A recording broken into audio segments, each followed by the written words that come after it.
The UK's vote to leave the EU in June 2016 has sparked concerns that Brexit may be leading UK firms to redirect investment to other countries. In particular, there is substantial anecdotal evidence that the threat of reduced access to the EU market after Brexit has pushed UK firms into setting up subsidiaries or acquiring companies in the remaining EU member states. For example, media reports have documented that both large UK companies such as Barclays, HSBC and EasyJet, and smaller companies such as Crust and Crumb, a Northern Irish pizza maker, have invested in the EU 27 in response to Brexit. In new research, we study whether the anecdotal evidence of increased EU investment by UK firms is representative of a systematic change in outward FDI. The form that Brexit will take remains uncertain, but it is likely to lead to higher barriers to trade and migration between the UK and the EU. Higher trade barriers would make it more costly for UK-based firms to export to the EU. Consequently, there is an incentive for UK firms to invest in other EU countries as an insurance policy against Brexit. We measure FDI activity through a count of announced greenfield and M&A transactions. Greenfield activity refers to investments that create new establishments or production facilities from scratch, for example setting up a new factory, while M&A transactions refer to the acquisition of existing facilities. Our analysis focuses on the period from 2010 to 2018, during which we observe about 100,000 transactions in total. A cursory look at our data does indeed suggest that UK companies have been increasingly investing in the EU 27 after the 2016 referendum. For example, the evolution of FDI into the EU 27 prior to June 2016 was similar for the UK and the non-EU OECD countries, with transaction counts showing an upward trend until 2016. But while FDI from the non-EU OECD countries stagnated after 2016, FDI from the UK rose sharply in the second half of 2016 and the first half of 2017 before falling in lockstep with non-EU OECD FDI afterwards. Synthetic control method. We employ the synthetic control method to analyze the impact of the Brexit vote more formally.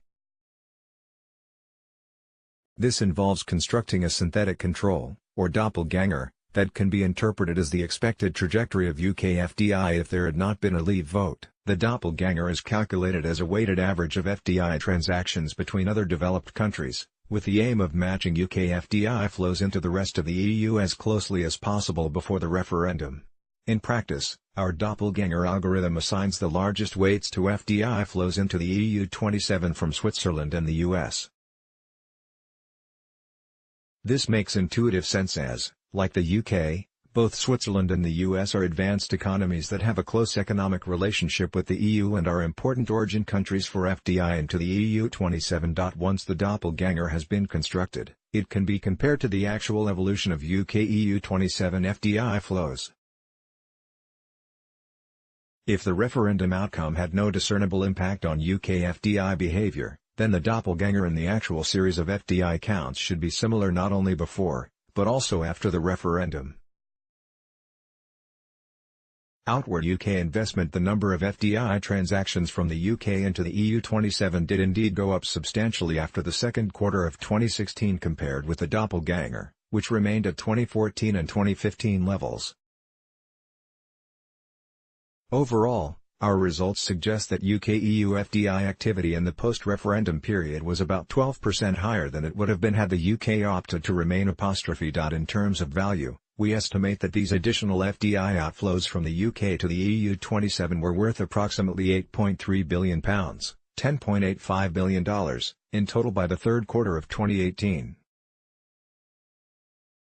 Moreover, the persistence of the gap between the actual and doppelganger series of FDI count indicates that the referendum effect has not yet died away, meaning the increase in outward FDI due to Brexit is likely to grow further as more data becomes available. What moved?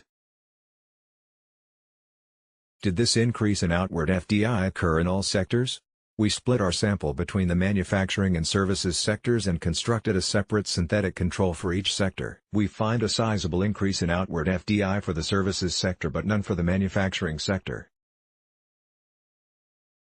This suggests that the aggregate effect of growing UK FDI into EU27 is entirely driven by services. This result is consistent with the view that the UK government has prioritised the interests of manufacturing over services in the Brexit negotiations by focusing on reducing customs frictions, while ruling out membership of the EU's single market. Alternatively, it could simply indicate that it is easier to set up new foreign affiliates in services industries rather than in manufacturing, where more expensive capital investments are needed. Is the increase in FDI from the UK specific to the EU as a destination, or do we observe similar changes in UK investment flows to other countries? If so, our results may simply show that UK firms have become more internationally oriented and outward-looking since the referendum. To evaluate this possibility, we constructed a synthetic control for UK investment into non-EU OECD countries, Australia, Canada, Chile, Israel, Iceland, Norway, Japan, Mexico, New Zealand, South Korea, Switzerland, Turkey and the US. In contrast to the EU as a destination, we do not observe an increase in UK investment activity into non-EU OECD countries. That is, UK investment in advanced economies outside Europe has not experienced a post-referendum surge.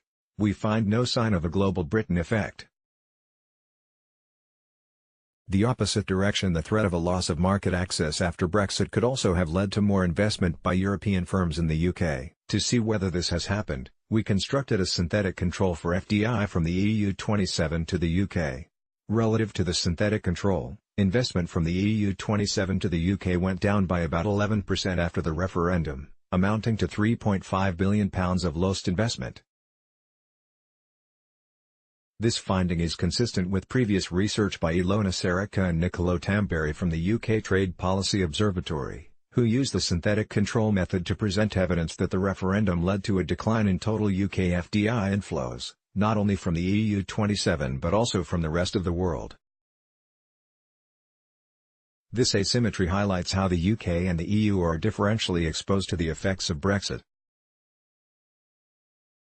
Put simply, because the EU is a much bigger market than the UK, access to the EU27 is more important than access to the UK. Conclusion: we show that the Brexit vote has led to a 12% increase in the number of new investments made by UK companies in EU27 countries. The increase in UK investment in the EU27 is entirely driven by the services sector.